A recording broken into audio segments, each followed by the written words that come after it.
దశాబ్దాలుగా వివాదంలో ఉన్న భూమి అది. రక్త సంబంధికుల మధ్య చిచ్చురేపిన ఆస్తి అది. 33 ఏళ్లుగా ఆ పొలం కోసం వారు పోట్లాడుతూనే ఉన్నారు. అయితే తమ పేరిట ఆస్తి రాసి చేయాలని బెదిరిస్తూనే ఉన్నారు. ఆ పొలం వైపు ఎవరైనా కన్నెత్తి చూశారా? ఇక అంతే సంగతులు. అలాంటి వివాదాస్పద ఆస్తి గొడవ పరిష్కరించేందుకు ముందుకొచ్చిన ఆ పెద్ద మనిషికి ఏమైంది?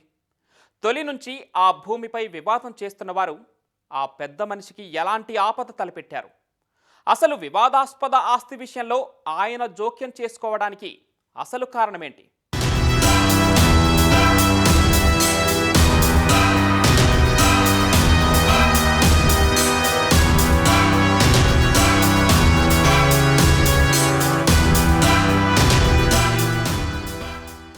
భార్యాభర్తల ఘర్షణలోనైనా తలదూర్చొచ్చేమో గాని కుటుంబ ఆస్తుల గొడవలో మాత్రం వేలు పెట్టకూడదు.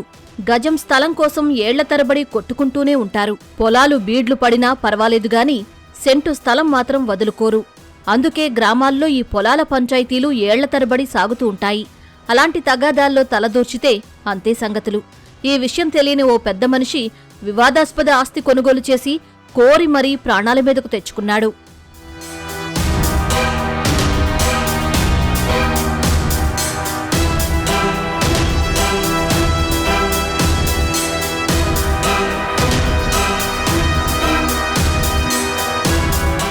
సిద్దిపేట జిల్లా దుబ్బాక మండలం చెల్లాపూరుకు చెందిన రామవ్వ తన పేరిట ఉన్న 11 ఎకరాల భూమిని 1993లో కుమార్తె నూతి రాధ పేరిట రాసిచ్చేసింది. తల్లి తనకు కాకుండా తన సోదరికి భూమి రాసివ్వడంపై కుమారుడు పెద్దబాలరెడ్డి, అతని భార్య రేణుక తొలి నుంచి గుర్రుగా ఉన్నారు. ఎప్పటికప్పుడు ఆ భూమి తిరిగి తమ పేరిట రాయించుకునేందుకు ఎన్నో ఎత్తులు వేశారు. రాధను ఎన్నో మార్లు బెదిరించినా ఆమె తిరిగి ఆ భూమిని వారి పేరిట రాయలేదు. అప్పట్నుంచి రెండు కుటుంబాల మధ్య ఆ భూమి గురించి వివాదం కొనసాగుతూనే ఉంది.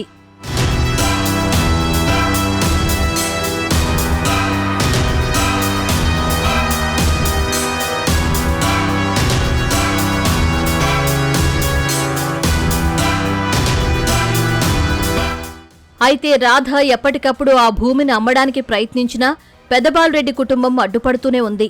దీంతో ఈ వివాదాస్పద భూమి కొనడానికి ఎవరూ ముందుకు రావడం లేదు. ఈ క్రమంలో పెద్దబాలరెడ్డి చనిపోవడంతో రాధ ఆ భూమిని స్థానికంగా ఉండే రాజకీయ నాయకుడు వంగా బాలరెడ్డి ద్వారా అమ్మకానికి పెట్టింది. అతను తన చెల్లి నీరజ పేరిట ఆ భూమి కొనుగోలు చేశాడు. 3 నెలల క్రితమే భూమి రిజిస్ట్రేషన్ పూర్తయింది.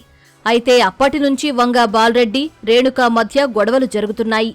అయితే ఈ ఏడాది భూమి సాగు చేయడం కోసం వంగా బాలరెడ్డి జేసీబీతో పొలం చదును చేయిస్తూ ఉండగా రేణుక, ఆమె కుమారుడు సోమేశ్వర్రెడ్డి అక్కడికి వచ్చి మరోసారి గొడవ పడ్డారు. తమ భూమినే కొనుగోలు చేస్తావా అంటూ కోపంతో రగిలిపోయారు. రేణుక బాలరెడ్డిని గట్టిగా పట్టుకోగా ఆమె కుమారుడు సోమేశ్వర్రెడ్డి కత్తితో పొడిచి చంపేశాడు.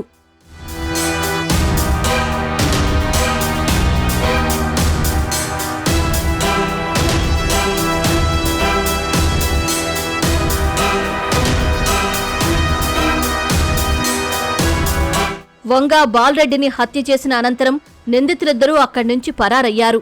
అనంతరం రేణుక పోలీసుల ఎదుట లొంగిపోయి హత్య తానే చేశానంటూ నేరం అంగీకరించింది. కానీ పోలీసులు విచారణ జరిపి కుమారుడు సోమేశ్వర్రెడ్డిని కూడా అదుపులోకి తీసుకున్నారు.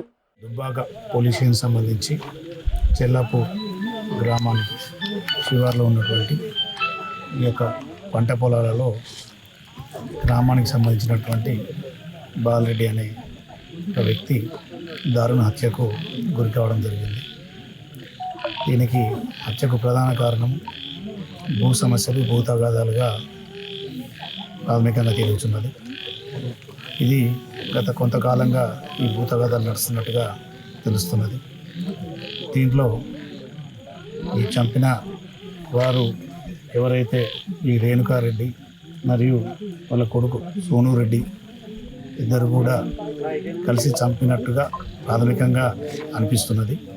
మాకు రేణుకారెడ్డి పోలీస్ స్టేషన్లో వచ్చి లొంగిపోవడం జరిగింది. పాపం, వివాదాస్పద భూమి విషయంలో తలదూర్చి బాలరెడ్డి ప్రాణాలు తీసుకున్నాడు.